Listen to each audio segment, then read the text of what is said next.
there are many Facebook friends I have who like certain teams, like certain games, and like to bitch and moan and whine and all that stuff. Hey, who doesn't? I do that too, to be honest with you. Anyway, this is a very special one because this is a team that you didn't know I had a Facebook friend covering. His name is Jason Lundgren. He's known for the past year and a bit doing his YouTube shorts and all that, ranting and raving on people on YouTube, fellow YouTubers he likes, fellow wrestlers and pop culture icons he likes, dislikes, full of shit, and does top fours like the Mount Rushmore of everything and all that. So obviously, I use a randomizer, and of course, his team is now next on the lexicon. But the fact of the matter is that this guy was a video game icon, like getting high scores on arcade games, and he was on the news for all the right reasons with that in presence. Now he's moved more into the pop culture and the YouTube stuff. All that. He's very popular. I don't know how many views he has as of this taping, but he's got a higher sub count than I do, obviously. But the fact of the matter is, it's not about the sub count. It's about the fact that me and Jason were just shooting the breeze on a lot of topics and all that. I give him a lot of Seattle Seahawk Mariner, like Seattle sports content and all that if I see fit. So anyway, this is about the first ever Seattle Seahawks playoff team and how they almost made a Cinderella run to the finals. Let's talk about the 1983 Seahawks. So get ready. I said, are you ready? Are you ready for some Cutter What If NFL football? A weekend invasion! Yeah, it's Cutter talking to you live. We got the hits and the misses. So come join me for all the fun. All the rowdy fans come in. It's the weekend, y'all. Are you ready? Yeah, let's do this, baby. Yes. So the Seattle Seahawks started out life as an NFL expansion team, just like some teams are. Football in the Pacific Northwest only had one key moment, and that's the University of Washington Huskies or Washington State Cougar. But the fact of the matter is that they wanted football in the Pacific Northwest and maybe to creep across the border into Vancouver, if you will, because the CFL was popular back in the 70s and all that Canadian identity. So Seattle managed to get an NFL team. Ironically enough, about 6 months later, after they got the NFL expansion team, they got to start their Major League Baseball team.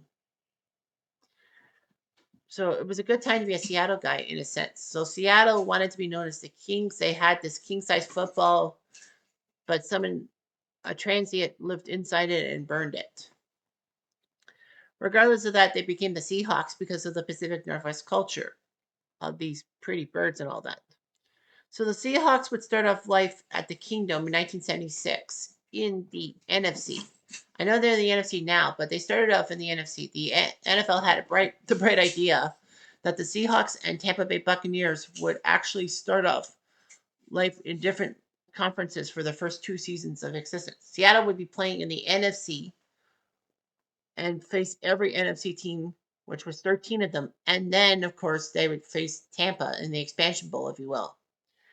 And then they would go to the AFC permanently and do that. Face every AFC team once and then play Tampa again. And then they would go through the divisional stuff and all that. Seattle wasn't that bad. I mean, they were decent and all that. But one great passing combo was huge. Jim Thorne to Steve Largent. That was one of the best quarterback wide receiver combos in the late 70s, early 80s. Steve Largent became a senator from the state of Oklahoma, or went to Congress. Besides, Seattle had some decent players, but you know, Seattle also had the number 2 pick in the draft, and Dallas bamboozled them out of that pick. And Tony Dorsett was taken by the Cowboys. Seattle needed those key players. So anyway, the Cowboys aside, Seattle kept getting robbed. We'll talk about the 1983 Seattle Seahawks and their thing and all that. But also, the Seahawks made a few stops in the 80s in the past, but weren't really that good and all that. They were kind of laughing stocks and all that. However, one good thing about being a laughing stock is even though that Derek Thomas had 7 sacks in one game or something like that. Yeah, he sacked Dave Craig 7 times. Did Kansas City win that game? Ironically, no. They actually lost on a last second throw by Dave Craig to Paul Scanzi for a touchdown. But regardless of that, the Seahawks were just milling along and all that. They were playing in the Kingdom, which was cavernous, especially for baseball. But, a part of the Kingdom broke off, and the Seahawks would have to play at the University of Washington Stadium for the time being. So, of course, that was also the season of the baseball strike. So the Kingdom had to be repaired. So it was actually a good thing that baseball strike happened because then they could get the repairs done earlier. But yeah, the Seahawks spent that 1 year at Husky Stadium and then went back to the Kingdom, but it still wasn't the best thing around. And of course, Seattle was into that Stadium Proposition Act. Fortunately, though, it passed, mostly because the Mariners were putting up numbers and their playoff run actually helped Seattle remember their love affair with their teams and all that. And they got a new stadium. Seattle would get Safeco Field, and where the Kingdom once stood, Seattle would have their new stadium, Quest Field, the Seahawks. Seahawks were decent and all that, but in the 2000s, they started getting good as Mike Holmgren was becoming the coach. Matt Hasselbeck was a good quarterback. Sean Alexander was a good running back. They had a core of wide receivers, and the Legion of Boom defense was not there yet in the 2000s. The Seahawks famously lost to the Packers in the wild card round when Matt Hasselbeck decided after Seattle won the toss for overtime, says, we're going to take the ball and we're going to score. That bravado bit him in the butt as Al Harris would have a pick six to win the game. But the Seahawks did get to the Super Bowl in 2006, which was amazing how good they can be and all that. Unfortunately, though, Seattle kind of got robbed with officials' calls going kind of awkward and all that. I agree, Seattle got robbed in that game. But what can you do? Jerome Bettis was just Jerome Bettis. He needed a ring. Regardless of that, Seattle kept going, but Sean Alexander started to get injury prone and lose his effectiveness and all that. Matt Hasselbeck was not really the star quarterback. Seattle was struggling through the wilderness. And then they picked up this guy named Russell Wilson from Wisconsin by way of NC State. And so Russell Wilson was the big gun and all that. And then they used Marshawn Lynch, beast mode. They got a few more key moments, especially defensive players like Richard Sherman and Desmond Trufant. Let's not forget about Beastquake in 2010 when they were facing the defending Super Bowl champion Saints in Seattle. Even though New Orleans had a much better record than Seattle, Seattle was 7-9, won the division, but yet on home turf in the playoffs in front of an NBC crowd, Beastquake was born. Marshawn Lynch's big broken yard play when he shoved Tracy Porter to the ground in a stiff arm was one of the most famous Seattle moments of all time. The Seahawks would go to the Super Bowl in 2014 against the Broncos and crush Peyton and the Broncos 43-8, even scoring a safety on the first play of the game. The Legion of Boom defense was there. I remember watching that game on the TV at Target and all that, and how the Legion of Boom their defense was just damn good. They had a chance to repeat in 2015. They had the ball down the field thanks to that Jermaine Kearse circus catch. And then all they needed to do was run it in for the 1 yard line and kill the clock and kill the Patriots. But they didn't. Out of nowhere, they decided to pass the ball instead of giving Marshawn Lynch the ball, or even their fullback, or even let Russell Wilson try to sneak it in. They screwed up on that one, and that's why the Pats won the Super Bowl. First time in 10 years, but I'll take it in a sense. But I wouldn't be mad. I mean, Jason deserves to have the Super Bowl, but no, not so much. Seattle's been all right, so the 1983 Seattle Seahawks were had the 8th season in the NFL. This was the first season that Chuck Knox would coach the team. And this was the first time the Seahawks would make the playoffs, winning 2 games before losing the AFC title game. It would be the only time the Seahawks were in the AFC Championship game, and then they moved to the NFC and part of the new rotation, the new realignment after the Series 17 came in. But they were in the next conference championship was in 2006 when they actually won it. So anyway, so Seattle knew about Chuck Knox, so they modified their uniforms, incorporating the Seahawks logo on the jersey sleeves and all that, and the TV numbers were removed from the jersey sleeves to the shoulders. So Seattle, with a third overall pick, would pick Kurt Warner. Of course, 1983 was the year of the quarterback, with 6 of them being in the first round. But Seattle didn't need a quarterback. They had Dave Craig. So they went after a running back, Kurt Warner. Kurt with a C, not Kurt with a K. Everyone knows about Kurt Warner with a K and his run. But Kurt Warner, the third overall pick from Penn State. Of course, in later years, Penn State running backs would suffer through a jinx. Curtis Enos, Kajana Carter, DJ Dozier, among others, until Larry Johnson broke the mold. And that was the last video I talked about, was Larry Johnson. But anyway, yeah, Kurt with a C actually played quite well for Seattle. Mike McCormack was the president, with Chuck Knox the head coach. Dave Craig and Jim Soren were the major quarterbacks and all that. It was weird because Soren was there from the start and Craig just came in a sense. Colin Bryant and David Hughes would complement Warner at running back. Wide receivers, Harold Jackson, Steve Largent, and Byron Walker. A young Pete Meslars and a young Mike Tice. Remember him? They're being handed to Charlie Young, former Charger. Blair Bush, Matt Hernandez, and Reggie McKenzie were the top offensive linemen. D-line, Jeff Bryant, Jacob Green, Joe Nash, Manu Tiosopopo. I hate pronunciation mistakes. Regardless, Keith Butler, Greg Gaines, and Eugene Williams were the linebackers of note. Defensive backs of note, Kenny Easley, Greg Johnson, Kerry Justin. Norm Johnson, your kicker, Jeff Wester, punter. In the regular season, they were 9-7. They were playing 50-50 almost every week and all that. But give the Seahawks credit. They never dropped below 500, despite only winning 9 games. Yeah, well, they were 0-1, but then after that, they were not below 500. 9 wins was huge. And that got them to the 4th seed in the AFC West, as the Raiders were the top team in the West with 12 wins. Seattle and Denver both won 9 games. And under the playoff rules at the time, the 4 seed and the 5 seed, the top 2 teams that did win a division, would face each other in a 1-game playoff to go to the wild card. So yeah, a key win over the Patriots got them in. So they faced the Broncos in the 1-game wild card round, in which Charlie Jones and Bob Greasy were on the call. The Broncos. And this was before John Elway led the team. Yes, Elway was part of the 83 quarterback class and got traded from Baltimore to Denver. But he wasn't the starter in that game. Contrary to popular belief, it was Steve DeBerg, who would later go on to have a renaissance season at age 40 for the Falcons in 98. Anyway, Dave Craig was the quarterback, and he was nearly flawless. He only missed 1 pass the whole day.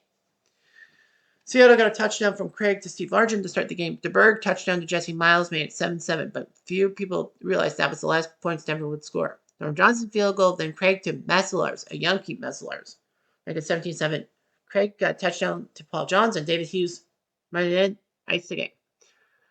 Now, there was a rule in the NFL at the time that whoever won the wild card game could not face the number 1 seed if that number 1 seed was from the same division.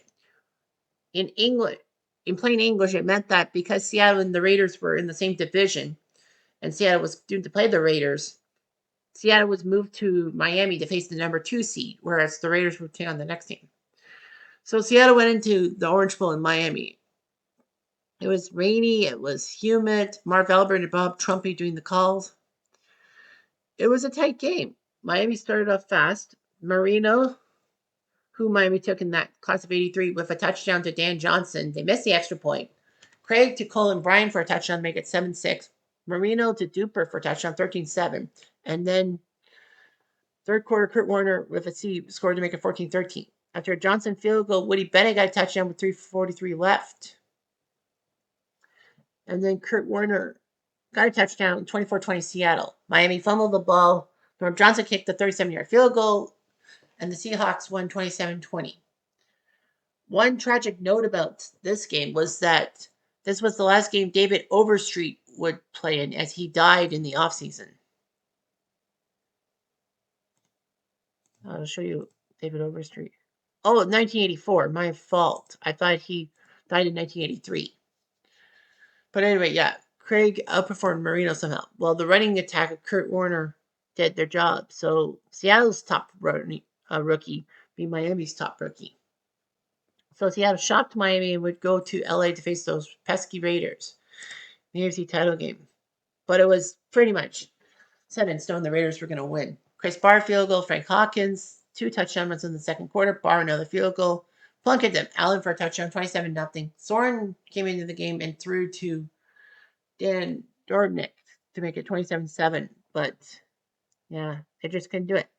So what if the Seahawks did go to the Super Bowl and take on those pesky 1984 Washington Redskins? Let's find out. So judging by the fact that Oakland wore their blacks, I would probably say that Seattle would have been the home team for Super Bowl 18 at Tampa Stadium in Tampa. Although I do know Washington wear their whites at home, but like they wore their whites both in 83 and 84. So we're going to go with Seattle as the home team in this situation in Tampa Stadium. Washington, this team was 14-2, trying to repeat as Super Bowl champions. These guys were fantastic, led by the former CFLer Joe Theismann. Yes, you can look it up, people. So anyway, yeah, Seattle as a underdog, a massive underdog against Washington. Well, the Raiders were kind of underdog against the Redskins, but still, what happens? This happens. First quarter, Seattle got the ball first, and then on an 8-play, 92-yard drive in 5 minutes, they put on some key moves, including a couple of 20-plus yard passes from Craig to Largent and to Walker. Craig got a touchdown to Steve Largent, make it 7-0. Everything is food, and then we go to the second quarter. On the first play of the second quarter, Kurt Warner, 13 yards touchdown, makes it 14-0 Seattle. They do get a 48-yard field goal from Mark Mosley, Washington does, to make it 14-3. And then after Seattle punts, Washington goes down the field, gets a touchdown. It's Gian Quinto gets a 25-yard touchdown run to make it 14-10. After many plays, Washington was down at their own 6 at one time and then got through. On a first and goal with 17 seconds left, Theismann the Monk for a touchdown. Field goal made it 17, extra point made it 17-14.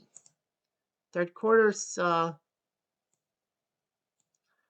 a lot of things, but Norm Johnson on an 11-play, 67-yard field play got his 44-yard field goal, tied the game at 17. Fourth quarter, Washington on the few plays into the fourth quarter got a touchdown as Charlie Brown got a flip pass for a touchdown, making it 24-17. However, Seattle on their possession went 7 plays, 89 yards, as Kurt Warner got a 41-yard touchdown run on the ground, even though that, Seattle had to have 10 yards enforced and all that. Extra point good. We are tied at 24. Washington went down the field, and on first and goal with 2 minutes left, Gian Quinto up the middle, touchdown, extra point good. Seattle was in trouble. Or were they? Craig threw a bad pass to Largent. Largent got a 14-yard gain, first down, 2-minute warning, only 1 yard on the run. Craig overthrows Warner, and then Craig on 3rd and 9 gets a deep pass to Largent, who runs out of bounds to the 9. Then Kurt Warner gets a touchdown catch to make it 31-31. And then they went to overtime. Seattle got the ball first. Warner got a 13-yard play. But unfortunately, though, they had to punt. Then Theismann to Brown for 16 yards. Theismann to Monk for 11 yards. They went up the middle. They kept pounding up the middle. And then at the 5-yard line, John Wiggins gets a touchdown run. And the 83 Redskins get their redemption. They win the Super Bowl by a score of 37-31. Kurt Warner was named player of the game. I don't know why. Well, he made 3 touchdowns place. He got 3 touchdowns. They didn't win the game. You may be like whining. They didn't make the game. They didn't win the game. Anyway, Washington 9 for 14 on efficiency. Seattle 5 for 10. Rushing yards 176, 136. Washington passing yards close and all that. Reagan 79 yards on the ground. Warner 120 for 2 touchdowns. I guess that's why they named him player of the game. Larger 131 receiving. Dave Craig 17 for 25, 281, 2 touchdowns. And Theismann 22 for 27, 269, 2 touchdowns. A couple of sacks by each team, no picks. Mosley made from 48, Norm Johnson from 44. By the end, it would have been a Cinderella's midnight. Midnight had struck. Washington takes care of Seattle and would have won the Super Bowl outright. That was a big mistake that Washington got cheated out of that Super Bowl. But what can you do? Anyway, I'm Jeff Diamond. I do.